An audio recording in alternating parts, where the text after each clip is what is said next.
നമസ്കാരം, എല്ലാ കൂട്ടുകാർക്കും സ്വാഗതം. പിന്നെ ഞാൻ ഒരു വീഡിയോയിൽ ഹിന്ദു മതത്തെക്കുറിച്ച് പറഞ്ഞിട്ടുണ്ടായിരുന്നു. അതായത് മറ്റൊരു വീഡിയോ ചെയ്തപ്പോൾ ഒരു കമൻറ്റിൽ ആദ്യം ഹിന്ദു മതത്തിനെ വിമർശിക്കാൻ പാടില്ല എന്നൊക്കെ പറഞ്ഞ് കമൻ്റ് ഇട്ടിനായിരുന്നു. അതിൻ്റെ ഭാഗമായാണ് ഹിന്ദു മതം എന്താണെന്ന് പറഞ്ഞത്. അപ്പോൾ ഹിന്ദു മതത്തിൻ്റെ പ്രധാന ലക്ഷ്യം എന്താണ്? ഹിന്ദുമതം എന്താണ് ഉദ്ദേശിക്കുന്നത്? ഹിന്ദുമതം കൊണ്ട് എന്താണ് ഉദ്ദേശിക്കുന്നത്? ഈ കാര്യങ്ങളൊന്നും അധിക പേർക്കും അറിയില്ല എന്നാണ് തോന്നുന്നത്. അതായത് ഞാൻ ഇട്ട വീഡിയോയിൻ്റെ കമൻറ്റ് വായിച്ചപ്പോൾ പല രീതിയിൽ ഹിന്ദുമതത്തെക്കുറിച്ച് ആളുകൾ പറയുന്നത് ഞാൻ കണ്ടു. പക്ഷെ ഇതിൻ്റെ യഥാർത്ഥമായ ലക്ഷ്യം എന്താണ്? ഹിന്ദുമതം കൊണ്ട് ഉദ്ദേശിക്കുന്നത് എന്താണ്? മറ്റുള്ള മതങ്ങളിലൊക്കെ ഓരോ ലക്ഷ്യമുണ്ട്. ഈ ഹിന്ദുമതത്തിന് എന്താണ് ലക്ഷ്യം?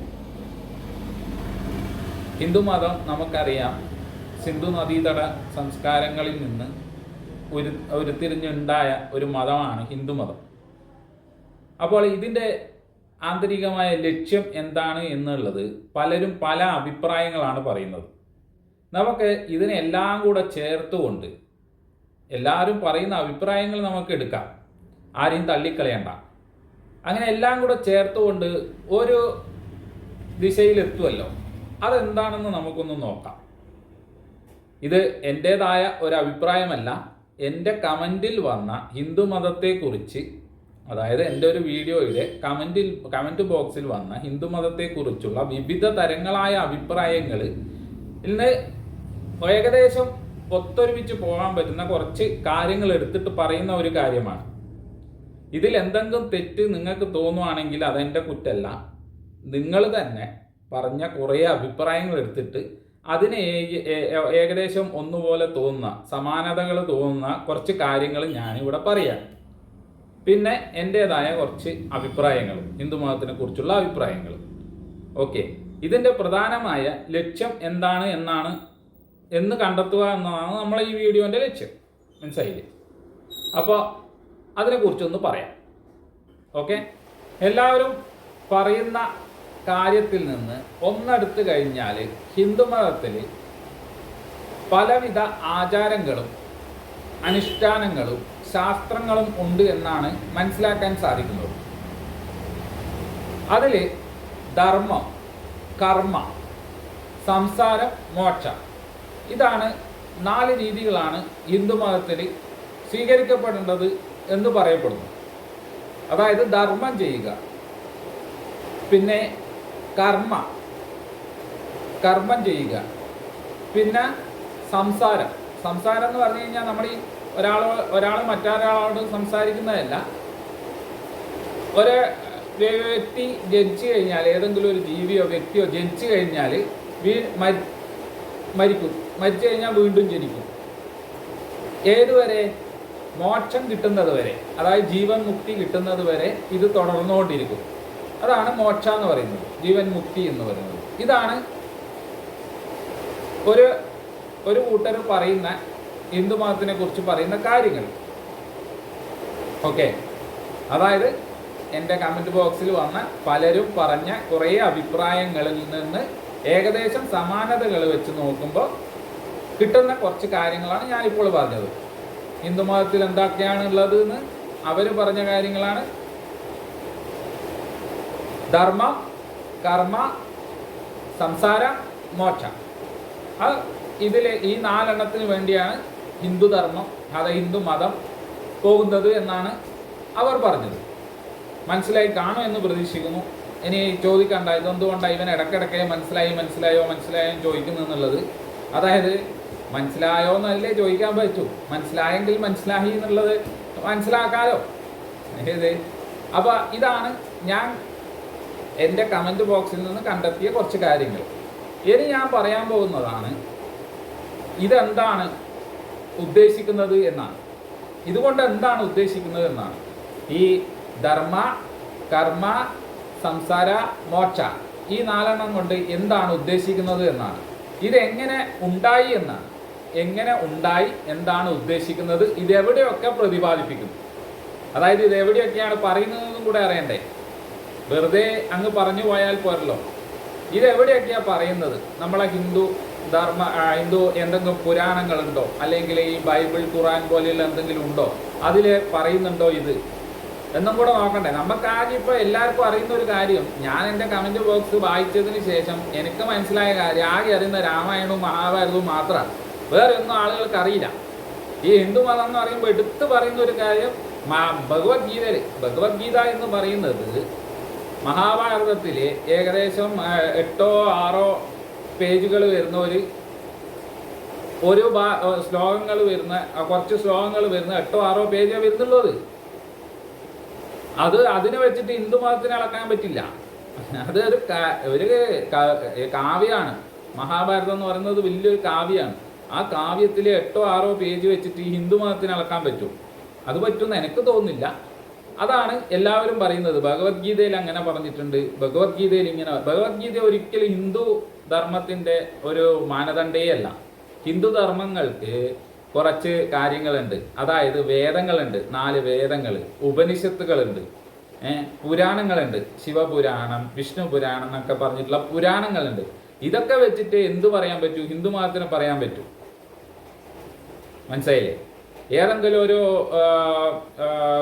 ഈ പ്രാസംഗികൻ, ബൈബിൾ, ക്രിസ്ത്യാനികളുടെ കുറേ പ്രാസംഗികന്മാരുണ്ടല്ലോ, ഹല്ലേലൂയ, സ്തോത്രം എന്നൊക്കെ പറയുന്നത്, ഇവർ പറയുന്ന ഏതെങ്കിലും ഒന്ന് എടുത്ത് വെച്ചിട്ട് ഈ ക്രിസ്തു മതത്തിനെ വ്യാഖ്യാനിക്കാൻ പറ്റുമോ? ഇല്ല. ക്രിസ്തു മതത്തിനെ കുറിച്ച് പറയുന്നുണ്ടെങ്കിൽ എന്ത് വേണം? ബൈബിൾ വേണം. മുസ്ലിം മതത്തിനെ കുറിച്ച് പറയുന്നുണ്ടെങ്കിൽ ഖുറാൻ വേണം.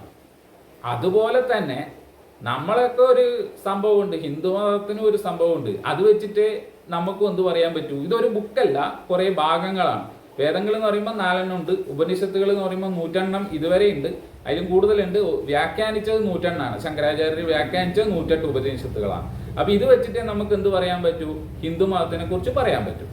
അപ്പോൾ ഇതിൽ വെച്ചിട്ട് നമുക്ക് ഹിന്ദു മതം എന്താണ് ഉദ്ദേശിക്കുന്നത്, എന്താണ് ഹിന്ദു മതത്തിൽ വിശ്വസിക്കുന്നതിനെ കൊണ്ട് ഉദ്ദേശിക്കുന്നത് എന്നുള്ളത്. കുറേ ആളുകളുടെ ധാരണ എന്താ? രാവിലെ എണീറ്റ് അമ്പലത്തിൽ പോകണം എന്നാൽ ഹിന്ദു മതമായി, വൈകുന്നേരം ദീപാരാധന തുറന്നു കഴിഞ്ഞാൽ ഹിന്ദു മതമായി. ഇതൊന്നല്ല. എന്താണെന്നുള്ളത് ആണ് ഇനി പറയാൻ പോകുന്നത്. ഇത് ഞാൻ കണ്ടെത്തിയതല്ല കേട്ടോ, ആദ്യമേ പറയാം. ഇനി എന്നെ കുറ്റം പറഞ്ഞ് വരണ്ട. ഓക്കെ. പലരിൽ നിന്നും അഭിപ്രായം തേടി നമ്മുടെ കമൻറ്റ് ബോക്സിൽ വന്ന വലിയ പണ്ഡിതന്മാരുടെ കാര്യങ്ങളൊക്കെ വായിച്ച് മനസ്സിലാക്കി പറയുന്ന കാര്യങ്ങളാണ്. ഓക്കെ, അപ്പോൾ നമുക്ക് പോവാം വീഡിയോ. നമ്മൾ വേദങ്ങളും ഉപനിഷത്തുകളും എടുത്തു നോക്കുകയാണെങ്കിൽ അതിൽ പ്രതിപാദിക്കുന്ന ഒരു കാര്യമുണ്ട്. ജീവാത്മാവും പരമാത്മാവും. പരമാത്മാവിൽ നിന്നാണ് എല്ലാ ജീവാത്മാവും ഉണ്ടായിട്ടുള്ളത്. പരമാത്മാവിന് രൂപമോ ഭാവമോ നമ്മുടെ കാമ, ക്രോധ, മത മാത്സര്യങ്ങളൊന്നുമില്ല. അത് സർവവ്യാപിയാണ്. അത് എല്ലായിടത്തും ഉണ്ട്. ഓക്കെ. ഈ പരമാത്മാവിൽ നിന്ന് വേർവിട്ടു പോയ ആത്മാക്കളാണ് ജീവാത്മാക്കൾ. അതായത് ഈ ഭൂമിയിലുള്ള പുൽച്ചെടി മുതൽ എല്ലാ ജീവനുള്ള എല്ലാ വസ്തുക്കളും പരമാത്മാവിൽ നിന്ന് വേർവിട്ടു പോയതാണ്. ഈ വേർവിട്ടുപോയ ജീവാത്മാവ് എന്ത് ചെയ്യണം? അവരവരുടെ കർമ്മങ്ങൾ കൃത്യമായി ചെയ്തു കഴിഞ്ഞാൽ ധർമ്മ, കർമ്മ, സംസാര, ഇത് 3 കൃത്യമായി ചെയ്തു കഴിഞ്ഞാൽ എന്താവുള്ളൂ? മോക്ഷം കിട്ടുള്ളൂ, ജീവമുക്തി കിട്ടുള്ളൂ. ജീവമുക്തി കിട്ടിയാൽ എവിടെയാ പോവുക? പരമാത്മാവിൽ ലയിക്കും. പരമാത്മാവിൽ ലയിച്ചു കഴിഞ്ഞാൽ പിന്നെ എന്തില്ല? ഈ ജീവാത്മാവ് പിന്നെ ജനിക്കില്ല. ഇത് പ്രപഞ്ചത്തിൽ ഇങ്ങനെ നിറഞ്ഞു നിൽക്കുന്ന പരമാത്മാവിൽ പല ഭാഗങ്ങളിലായിട്ട് എന്ത് ചെയ്യുന്നുണ്ട്? ജീവാത്മാക്കൾ വരുന്നുണ്ട്. അതുകൊണ്ടാണ് ചില ആൾക്കാരുടെ അഭിപ്രായ പ്രകാരം, ഞാൻ പറഞ്ഞല്ലോ കുറേ അഭിപ്രായങ്ങൾ എൻ്റെ കമൻറ്റ് ബോക്സിൽ വന്നു എന്നുള്ളത്. അതിലൊരു അഭിപ്രായ പ്രകാരം പറയുന്നത് എന്താണെന്ന് ചോദിച്ചു കഴിഞ്ഞാൽ, ഹിന്ദു മതത്തിൽ ഈ ഗ്രഹങ്ങളെ കുറിച്ചിട്ടും പല ഗ്രഹത്തിലും എന്തുണ്ട്? ജീവനുണ്ട്, പല ഗ്രഹങ്ങളിൽ ഇത് ഭൂമിനെ പോലെ പല ഗ്രഹങ്ങളുണ്ട് എന്നും ഒക്കെ പറഞ്ഞിട്ടുണ്ട് എന്ന് പറയുന്നത് ഈ ഒരു പോയിന്റ് വെച്ചിട്ടാണ്. അതായത് എന്താണ്, പ്രപഞ്ചത്തിൽ ഈ ജീവാത്മാവ് നിറഞ്ഞു നിൽക്കുന്നു. അതിൻ്റെ പല ഭാഗങ്ങളായിട്ട് എന്തുണ്ട്, ഈ ജീവാത്മാക്കൾ ഉണ്ട് എന്നാണ് പറയുന്നത്. പ്രപഞ്ചത്തിൽ പരമാത്മാവ് നിറഞ്ഞു നിൽക്കുന്നു, അതിൻ്റെ പല ഭാഗങ്ങളിലായിട്ട് ഈ ജീവാത്മാക്കൾ ഉണ്ട്. ഈ ഒരു പോയിന്റ് വെച്ചിട്ടാണ് എന്ത് പറയുന്നത്, ഭൂമി, ഈ പ്രപഞ്ചത്തിൽ ഭൂമിനെ പോലെയുള്ള പല ഗ്രഹങ്ങൾ ഉണ്ട് എന്നുള്ളത് നമ്മളെ ഹിന്ദു ഇതിൽ പറയുന്നുണ്ട്, ഹിന്ദു മതത്തിൽ പറയുന്നുണ്ട്. പക്ഷെ ഇതല്ല, അത് ഈ ഗ്രഹങ്ങളെ കുറിച്ച് പറഞ്ഞതൊന്നല്ല. ഇതെവിടെയാണ്, ഉപനിഷത്തുകളിലാണ് ഈ പരമാത്മാവിനെ കുറിച്ചിട്ട് പ്രതിപാദിപ്പിച്ചിട്ടുള്ളത്. ഏതൊക്കെ ഉപനിഷത്തുകളാണെന്ന് ഞാൻ പറഞ്ഞു തരാം. ആ ഉപനിഷത്തുകൾ നിങ്ങൾ എന്ത് ചെയ്യണം, വായിച്ചു നോക്കി മനസ്സിലാക്കി കഴിഞ്ഞാൽ നിങ്ങൾക്ക് ഈ കാര്യം മനസ്സിലാവും. അന്നേരം നിങ്ങൾക്ക് എന്ത് മനസ്സിലാവും, ഈ വ്യക്തികൾ പറഞ്ഞതുപോലെ ഇപ്പം സയൻസ് കണ്ടുപിടിച്ച ഭൂമിയെ പോലെയുള്ള പല ഗ്രഹങ്ങൾ വേറെ ഉണ്ട് എന്നുള്ളതൊന്നല്ല അത് പറഞ്ഞിട്ടുള്ളത്. അവിടെയെല്ലാം ജീവനുണ്ട് എന്ന് നമ്മളെ ഹിന്ദു മതത്തിൽ പറഞ്ഞിട്ടുണ്ട് എന്ന് പറഞ്ഞാൽ അത് തീർത്തും തെറ്റാണ്. എന്തേ പറഞ്ഞിട്ടുള്ളൂ, പരമാത്മാവ് ഈ പ്രപഞ്ചം മുഴുവൻ വ്യാപിച്ചു കിടക്കുന്നു, പരമാത്മാവിൽ ഇതിൻ്റെ പല ഭാഗങ്ങളിലായിട്ട് ജീവാത്മാക്കൾ ഉണ്ട് എന്ന്. ഓക്കെ, അത്രേ പറഞ്ഞിട്ടുള്ളൂ. ഗ്രഹത്തിനെ കുറിച്ചിട്ടോ ഇന്ന് കണ്ടെത്തിയ ശാസ്ത്രത്തിനെ കുറിച്ചിട്ടോ ഒന്നും അത് പറഞ്ഞിട്ടില്ല. ഇതെല്ലാം പണ്ട് എന്തായിരുന്നു എന്ന് പറയുന്നുണ്ട്. ഈ ജീവാത്മാക്കളെല്ലാം പരമാത്മാവിൽ ഉള്ളതായിരുന്നു. പല പല കാരണങ്ങൾ കൊണ്ട് ഈ ജീവാത്മാക്കൾ വേർപെട്ടു പോയി. അതുമെല്ലാം കൃത്യമായി ഉപനിഷത്തുകളിൽ പറഞ്ഞിട്ടുണ്ട്. വേർപെട്ട് പോയിട്ടുണ്ട്. അപ്പം വേർപെട്ട് പോയ ജീവാത്മാക്കൾ ധർമ്മ, കർമ്മ, സംസാര ഇത് മൂന്നും ചെയ്തു കഴിഞ്ഞാൽ മോക്ഷത്തിലേക്ക് വരും. മോക്ഷത്തിലേക്ക് വരും എന്ന് പറഞ്ഞു കഴിഞ്ഞാൽ ഈ പരമാത്മാവിലേക്ക് ലയിക്കും. ഇതാണ് എന്ത്, ഹിന്ദു മതത്തിൻ്റെ ലക്ഷ്യം. ജീവാത്മാക്കൾ പരമാത്മാവിലേക്ക് ലയിക്കുക, ഇത്ര മാത്രമേ ഉള്ളൂ. സിമ്പിളാണ് കാര്യം. ജീവാത്മാക്കൾ എന്ത് ചെയ്യണം, പരമാത്മാവിലേക്ക് ലയിക്കണം. ഇതിനു വേണ്ടി കുറേ കാര്യങ്ങൾ പറഞ്ഞിട്ടുണ്ട്. ആ കാര്യങ്ങൾ, അതായത് ഞാൻ പറഞ്ഞ ധർമ്മ, കർമ്മ, സംസാര, എന്നാൽ മോക്ഷത്തിലേക്ക് പോകും. ധർമ്മം ചെയ്യുക, കർമ്മം ചെയ്യുക, സംസാരം. പിന്നെ സംസാരം എന്ന് പറഞ്ഞാൽ ജനന മരണങ്ങൾ. അത് ഇത്ര കാര്യങ്ങളെല്ലാം വിവരിച്ചിട്ടുണ്ട്. ഏതിൽ, ഉപനിഷത്തുകളിൽ. ഏതൊക്കെ ഉപനിഷത്തുകളാണെന്ന് ഞാൻ പറഞ്ഞുതരാം. നിങ്ങൾക്ക് തന്നെ പരിശോധിക്കാവുന്നതാണ്. ഇനി ഞാൻ പറഞ്ഞിട്ട് കൊളായി എന്ന് പറയണ്ട, നിങ്ങൾക്ക് തന്നെ ഈ ഉപനിഷത്തുകൾ എടുത്ത് പരിശോധിക്കാവുന്നതാണ്. വേദങ്ങളും വായിച്ചു നോക്കുക. 4 വേദങ്ങളാണ് ഉള്ളത്, അതും വായിച്ചു നോക്കുക. അപ്പം നിങ്ങൾക്ക് ഈ കാര്യം പിടുത്തം കിട്ടും. ഇനി ഏതാണ് ഉപനിഷത്തുകൾ എന്ന് ഞാൻ പറഞ്ഞുതരാം. ഇനി ജീവാത്മാവ് എന്താണെന്നും പരമാത്മാവ് എന്താണെന്നും കൂടെ ഒന്ന് വിശദീകരിക്കാം. എന്നിട്ട് ഈ വീഡിയോ അവസാനിപ്പിക്കാം. ഓക്കെ, എനിക്ക് കൃത്യമായി പേരുകൾ മനസ്സിൽ നിൽക്കൂല. ഇത് സംസ്കൃത വേർഡായതുകൊണ്ട് കൃത്യമായി പേരുകൾ മനസ്സിൽ നിൽക്കാത്തത് കൊണ്ട് തന്നെ ഞാൻ എഴുതിയെടുത്തിട്ടുണ്ട്. എഴുതിയത് നോക്കിയിട്ട് ഞാൻ വായിക്കുവാണേ, ഞാൻ ഒന്നും വിചാരിക്കരുത്. അപ്പോൾ പരമാത്മാവിനെ കുറിച്ചിട്ട് പറഞ്ഞിട്ടുള്ള ഉപനിഷത്തുകൾ ഇതാണ്: ഈശാവാസ്യ, കെന ഉപനിഷത്ത്, കഠ ഉപനിഷത്ത്, ചാന്തോഗ്യ ഉപനിഷത്ത്, മുണ്ടക ഉപനിഷത്ത്, പ്രശ്ന ഉപനിഷത്ത്. ഇതൊക്കെയാണ് പരമാത്മാവിനെ കുറിച്ചിട്ട് കൃത്യമായി വിശദീകരിച്ചിട്ടുള്ള ഉപനിഷത്തുകൾ. കുറേ ഉപനിഷത്തുകളുണ്ട്. അതിലേറ്റവും പ്രധാനപ്പെട്ട കാര്യങ്ങൾ വിവരിച്ചിരിക്കുന്നത് ഈ ഉപനിഷത്തുകളിലാണ്. നിങ്ങൾ നോക്കി എടുക്കുക. എന്നിട്ട് ഈ ഉപനിഷത്തുകൾ കൃത്യമായി വായിച്ചു നോക്കിക്കഴിഞ്ഞാൽ പരമാത്മാവിനെ കുറിച്ചിട്ട് പറഞ്ഞിട്ടുണ്ട്, കൃത്യമായി പറഞ്ഞിട്ടുണ്ട്. അപ്പം നിങ്ങൾക്ക് മനസ്സിലാകും എന്ത്, ശാസ്ത്രം ഇന്ന് പറയുന്ന കാര്യങ്ങളാണോ ഈ ഉപനിഷത്തുകളിൽ പറഞ്ഞിട്ടുള്ളതെന്നുള്ളത്. ഓക്കെ, അതിൽ കുറേ കാര്യങ്ങൾ സാമ്യത തോന്നുമെങ്കിലും, ശാസ്ത്രം ഇന്ന് കണ്ടെത്തിയ പോലെയുള്ള സാമ്യത തോന്നുമെങ്കിലും, പക്ഷെ അത് കൃത്യമായി മനസ്സിലാക്കുകയാണെങ്കിൽ നമുക്ക് മനസ്സിലാവും എന്ത്, അതങ്ങനെയല്ല എന്നുള്ളത്. ഏകദേശം ഒരു സാമ്യം ഉണ്ട് എന്നേ ഉള്ളൂ. ഓക്കെ, ഇനി വരുന്നത് ജീവാത്മാവിനെ കുറിച്ചിട്ട് ഏതൊക്കെ ഉപനിഷത്തുകളിലാണ് പറഞ്ഞു എന്നുള്ളത്. ഓക്കെ, ഞാനതും വായിക്കാം. ബൃഹദാരണ്യക എന്ന് പറഞ്ഞ ഉപനിഷത്ത്, ചാന്തോഗ്യ എന്ന് പറഞ്ഞ ഉപനിഷത്ത്, കഠ ഉപനിഷത്ത്, മുണ്ടക ഉപനിഷത്ത്, ശ്വേതാശ്വതര, അതാണ് ഞാൻ പറഞ്ഞ കുറച്ച് കടുകട്ടി വേർഡുകളാണ്, എനിക്ക് കൃത്യമായി കിട്ടില്ല, അതുകൊണ്ടാണ് ഞാൻ എഴുതി വെച്ചത്. എന്നിട്ട് തന്നെ കൃത്യമായി കിട്ടുന്നില്ല. അപ്പം അങ്ങനെയുള്ള ഇത്രയും ഉപനിഷത്തുകളിൽ ഇതിനെക്കുറിച്ച് പറഞ്ഞിട്ടുണ്ട്, ജീവാത്മാവിനെ കുറിച്ചിട്ട് പറഞ്ഞിട്ടുണ്ട്. ജീവാത്മാവ് എങ്ങനെയാണ് പരമാത്മാവിൽ നിന്ന് വേർപെട്ടതെന്നും എങ്ങനെയാണ് ജീവാത്മാവ് എന്ത് ചെയ്യേണ്ടത്, പരമാത്മാവിലേക്ക് തിരിച്ച് ലയിക്കേണ്ടത് കാര്യങ്ങളും എല്ലാ കൃത്യമായ വിവരണം ഈ ഉപനിഷത്തുകളിലുണ്ട്. നിങ്ങൾക്ക് എന്ത് ചെയ്യാൻ പറ്റും, ഈ ഉപനിഷത്തുകൾ എവിടെ നിന്നൊക്കെ കിട്ടുമോ അല്ലെങ്കിൽ ആരൊക്കെ പറഞ്ഞു തരാൻ പറ്റുമോ അവരുടെയൊക്കെ പോയി ചോദിച്ച് മനസ്സിലാക്കി കൃത്യമായിട്ട് ചെയ്യാം. ഓക്കെ. പിന്നെ എന്ത് നിങ്ങൾ പറയില്ല, ഹിന്ദുമതത്തിനെ കുറിച്ച് അറിയില്ല എന്ന് പറയില്ല. ഹിന്ദുമതം എന്താണെന്നുള്ളത് കൃത്യമായി പഠിക്കാം. ഈ കാര്യങ്ങൾ വെച്ച് പഠിക്കണം തന്നെയാണ് ഞാനും പറയുന്നത്. അല്ലാണ്ട് എന്നെ കയറി ചീത്ത വിളിക്കുകയല്ല വേണ്ടത്. നിങ്ങൾ ഹിന്ദുമതത്തിനെ കുറിച്ചിട്ട് ദുർവ്യാഖ്യാനം ചെയ്തു എന്നൊക്കെ പറയുമ്പോൾ നിങ്ങൾ ആദ്യം മനസ്സിലാക്കുക, അമ്പലത്തിൽ പോകുന്നതല്ല ഹിന്ദുമതം, പൂജകളും ഹോമങ്ങളും ചെയ്യുന്നതല്ല ഹിന്ദുമതം. ഈ കണ്ട ധ്യാനങ്ങൾ മറ്റേ ഓരോരോ മെഡിറ്റേഷൻ്റെ എല്ലാം എടുത്ത് കുത്തിയിരിക്കുന്നത് 45 മിനിറ്റ് സൂര്യനെയും ചന്ദ്രനെയും, ഇതൊന്നല്ല ഹിന്ദുമതം.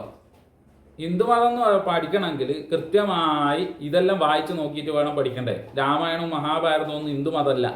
അത് ഹിന്ദുമതത്തിലുള്ള ഒരു സന്യാസി അല്ലെങ്കിൽ ഒരു മഹർഷി വര്യൻ എഴുതിയ കാവ്യം മാത്രമാണ് അതൊക്കെ. ഹിന്ദുമതം പഠിക്കണമെങ്കിൽ നിങ്ങൾ എന്ത് ചെയ്യണം, വേദം പഠിക്കണം, ഉപനിഷത്തുകൾ പഠിക്കണം. ഇതാണ് ഹിന്ദുമതം.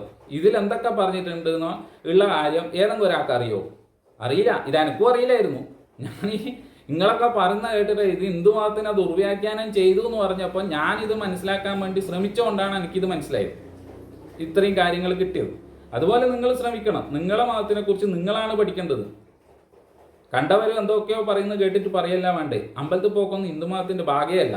ആദ്യം അത് മനസ്സിലാക്കുക, എന്നിട്ട് ഇതൊക്കെ പഠിക്കുക. ഇതിലേടെങ്കിലും വേദങ്ങളിലോ ഉപനിഷത്തുകളിലോ, അതാണല്ലോ നമ്മളെ ഹിന്ദു മതത്തിന്റെ ഒരു ബേസ് എന്ന് പറയുന്നത്. ഇതിലെവിടെയെങ്കിലും നിങ്ങൾ അമ്പലത്തിൽ പോകുന്ന കാര്യം പറഞ്ഞിട്ടുണ്ടോ, ഓക്കെ, നിങ്ങൾ പറയുന്നത് ഞാൻ ചെയ്യാം. പക്ഷെ എവിടെയും പറഞ്ഞിട്ടില്ല. നിങ്ങൾ ആദ്യം ഇത് വായിച്ച് മനസ്സിലാക്കിയാൽ നിങ്ങൾക്ക് എന്ത് മനസ്സിലാവും, ഹിന്ദുമതം എന്താന്നുള്ളത് മനസ്സിലാവും. അപ്പോൾ നിങ്ങൾക്ക് എന്ത് പറയാൻ പറ്റും, ആരെങ്കിലും എതിർത്ത് പറഞ്ഞിട്ടുണ്ടെങ്കിൽ പറയാം, ഇതാണ് ഹിന്ദു മതത്തിലുള്ളത്. അപ്പോൾ ഇതിലുള്ളതേ ഉള്ളൂ. 108 ഉപനിഷത്തുകൾ വായിച്ച് മനസ്സിലാക്കുക, 4 വേദങ്ങൾ വായിച്ച് മനസ്സിലാക്കുക, ഈ പുരാണങ്ങളും വായിക്കുക. പുരാണങ്ങളിൽ ഒരുപാട് കാര്യങ്ങൾ പറഞ്ഞിട്ടുണ്ട്. ഈ ദൈവങ്ങളെക്കുറിച്ചൊക്കെ പുരാണത്തിലാണ് പറയുന്നത്.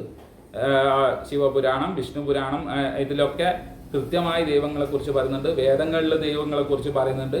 എല്ലാ കാര്യങ്ങളും കൃത്യമായി മനസ്സിലാക്കിയാൽ നിങ്ങൾക്ക് പുതിയൊരു അറിവായിരിക്കും ഇതിനെക്കുറിച്ച് കിട്ടുക, ഹിന്ദു മതത്തിനെ കുറിച്ച് കിട്ടുക. ഇതുവരെ നിങ്ങൾ കേട്ടതോ കണ്ടതോ ഒന്നും ആയിരിക്കില്ല ഇതിലുള്ളത്. ഇതിൽ കൃത്യമായ കാര്യങ്ങൾ ഉണ്ട്. അപ്പം നിങ്ങൾക്ക് കൃത്യമായി ഹിന്ദു മതത്തിനെ കുറിച്ച് പഠിക്കാം. അപ്പം ഇത് നിങ്ങൾ എന്നെ വിമർശിച്ചത് കൊണ്ട് എൻ്റെ വീഡിയോയിൽ കണ്ട കാര്യങ്ങൾക്ക് വിമർശനമായിട്ട് കമൻറ്റ് ബോക്സിൽ ഇട്ടത് കൊണ്ട് മാത്രമാണ് ഞാനിത് പഠിക്കാൻ തയ്യാറായതും ഞാനിത് വായിക്കാൻ തയ്യാറായതും മനസ്സിലാക്കാൻ തയ്യാറായതും. അതിന് ഒരുപാട് നന്ദി. അത് നിങ്ങളും വായിച്ച് മനസ്സിലാക്കുക. എന്നിട്ട് ഹിന്ദുമതം എന്താണ്, യഥാർത്ഥ ഹിന്ദുമതം എന്താണെന്നുള്ളത് നിങ്ങളും മനസ്സിലാക്കുക. ഇതുവരെ കണ്ടതോ കേട്ടതോ ഒന്നുമല്ല, നിങ്ങളെല്ലാം കൃത്യമായി വായിച്ച് മനസ്സിലാക്കുകയാണെങ്കിൽ ഇത് ഇത്രയേ വേണ്ടൂ. ഈ വേദങ്ങൾ, 4 വേദങ്ങളും 108 ഉപനിഷത്തുക്കളും നിങ്ങൾ വായിക്കുകയാണെങ്കിൽ തന്നെ നിങ്ങൾക്ക് ഹിന്ദുമതം എന്താണെന്നുള്ളത് കൃത്യമായി കിട്ടും. ഓക്കെ. അപ്പോൾ മറ്റൊരു വീഡിയോയിൽ വീണ്ടും കാണാം. നന്ദി, നമസ്കാരം. പിന്നെ വേറൊരു കാര്യം പറയാൻ വിട്ടുപോയി. ഞാനൊരു ഹിന്ദുമതത്തിൻ്റെ വക്താവെന്നല്ല, പക്ഷേങ്കിൽ നിങ്ങൾ ഹിന്ദുമതത്തിൻ്റെ വക്താക്കളാണെന്ന് കരുതുന്ന കുറച്ച് ആളുകൾ കയറി എൻ്റെ കമൻറ്റ് ബോക്സിൽ വന്നിട്ട് പറഞ്ഞ കാര്യങ്ങൾക്ക് ഞാൻ കൃത്യമായ മറുപടി തന്നു എന്നേ ഉള്ളൂ. മറ്റൊരു മതങ്ങളെയും ഞാൻ എതിർത്ത് പറയുന്നുമില്ല. അവർക്ക് അവരുടേതായ മതങ്ങളിൽ വിശ്വസിക്കുക, അതിനനുസരിച്ച് ജീവിക്കാം. അതിൽ യാതൊരു പ്രശ്നവുമില്ല. പക്ഷേ ഏടിയ പ്രശ്നം നമ്മളെ മതമാണ് വലുത് എന്ന് പറയുമ്പോഴാണ് പ്രശ്നം വരുന്നത്. അതൊരിക്കലും പറയാൻ പാടില്ല. ഓക്കെ. നിങ്ങളെ മതം നിങ്ങൾ വിശ്വസിക്കുക, മിണ്ടാണ്ട് പോവുക, തല്ലുകൂടാൻ പോകാൻ പാടില്ല. അതേ പറയാനുള്ളൂ. അതായത് നമ്മളെ മതം ഭയങ്കര സംഭവമാണ്, മറ്റുള്ള ആളെ മതം പോക്കാണെന്നൊന്നും പറയുമ്പോൾ ആണ് ഏടെ വരുക പ്രശ്നങ്ങൾ വരിക. അവരൊക്കെ ഈ ഇത് വായിച്ച് നിങ്ങൾ മനസ്സിലാക്കുമ്പോൾ എന്ത് നിങ്ങൾക്ക് മനസ്സിലാവും, ഇതൊന്നല്ല, അതായത് തല്ലുകൂടാൻ പോകുന്നതല്ല കാര്യം. എന്താണോ ചെയ്യേണ്ടത് അത് മാത്രം ചെയ്യാം. അതിൽ മറ്റുള്ള മതങ്ങളെ കുറിച്ചിട്ട് ഏത് മതത്തിലും മോശം പറയുന്നില്ല. അതാദ്യം മനസ്സിലാക്കുക. ഒരു മതത്തിലും മറ്റുള്ള മതങ്ങളെ കുറിച്ച് മോശം പറയുന്നില്ല. അവരവർക്ക് ചെയ്യേണ്ട കുറേ കാര്യങ്ങൾ, ടാസ്കുകൾ കൊടുത്തിട്ടുണ്ട്. ആ ടാസ്കുകൾ ചെയ്യാനേ പറയുന്നുള്ളൂ. ആ ടാസ്കുകൾ കൃത്യമായി ചെയ്തു കഴിഞ്ഞാൽ എന്ത് കിട്ടും? അതിന് കാര്യങ്ങൾ കിട്ടും. അത്ര തന്നെ ഉള്ളൂ. അല്ലാതെ മറ്റുള്ള മതസ്ഥരെ തല്ലണമെന്നോ കൊല്ലണമെന്നോ ഒരു മതത്തിലും പറയുന്നില്ല എന്നുള്ളത് ആദ്യം മനസ്സിലാക്കുക. അതാദ്യം വായിച്ച് മനസ്സിലാക്കണം. എന്നാൽ മാത്രമേ ഇതെല്ലാം അറിയുള്ളൂ. അല്ലാതെ ചുമ്മാ പറഞ്ഞതിനെ കൊണ്ടൊന്നും കാര്യമില്ല. പലരും പറയുന്നത് കേൾക്കാം, ഈ മതത്തിലൊന്നും പറഞ്ഞിട്ടില്ല എന്നല്ല. അവരൊന്നും വായിച്ചിട്ടില്ല, കേട്ടിട്ട് പോലുമില്ല. അതുകൊണ്ടാണ് ഇത് പറയുന്നത്. നിങ്ങൾ ആദ്യം നിങ്ങൾക്ക് അറിയേണ്ട മതങ്ങളെ കുറിച്ചെല്ലാം നിങ്ങൾ പഠിക്കുക. അന്നേരം നിങ്ങൾക്ക് മനസ്സിലാവും. എന്നാലേ ഇവിടെ ലോകത്തിൽ സമാധാനം വരുള്ളൂ. അല്ലാണ്ട് ഒരിക്കലും സമാധാനം വരില്ല. ഈ മതങ്ങൾ തമ്മിൽ ഐക്യം പ്രഖ്യാപിച്ചിട്ടൊന്നും സമാധാനം നേടാൻ പറ്റൂല. ഇതാദ്യം പഠിക്കുക. നമ്മളെ മതം എന്താണെന്നുള്ളത് നമ്മൾ പഠിച്ചു കഴിഞ്ഞാൽ ആടെ സമാധാനം ഉണ്ടായി. അത്രയേ ഉള്ളൂ. ഓക്കെ, ഇല്ലേ ഒരു മതത്തിലും വിശ്വസിക്കണ്ട, പ്രശ്നം തീർന്നു. എന്നാൽ പിന്നെ എന്തില്ല, വേറെ പ്രശ്നങ്ങളൊന്നുമില്ല. എല്ലാവരും സമന്മാരായിരിക്കും. നമ്മൾ ചെറുപ്പത്തിൽ സ്കൂളിൽ പഠിക്കുന്നില്ല, ഇന്ത്യയിലെ എല്ലാവരും എൻ്റെ സഹോദരി സഹോദരന്മാരാണ്, ലോകത്തിലെ എല്ലാവരും അതാണ് ഇതാണ് എന്നൊക്കെ പഠിക്കുന്നില്ല. അസംബ്ലിയിൽ നമ്മൾ നിന്ന് പറയുന്നില്ലേ? അത്രേ വേണ്ടൂ. അതിനപ്പുറമൊന്നുമില്ല. ഇവിടെ ഒരു കോൺസ്റ്റിറ്റ്യൂഷൻ ഉണ്ട്, നിയമാവലി ഉണ്ട്. അതിനനുസരിച്ചിട്ട് നമുക്ക് മുന്നോട്ട് പോകാനും സാധിക്കും. അല്ലാണ്ടും പറ്റും. നിങ്ങൾ മതം കൃത്യമായി പഠിച്ചു കഴിഞ്ഞാൽ നിങ്ങൾക്ക് ഒരു പ്രശ്നമില്ലാതെ പോവാം. അപ്പോൾ അത്രയും കാര്യങ്ങൾ പറയാനുള്ളൂ. ഞാൻ വലിച്ചു നീട്ടുന്നില്ല. നന്ദി, നമസ്കാരം.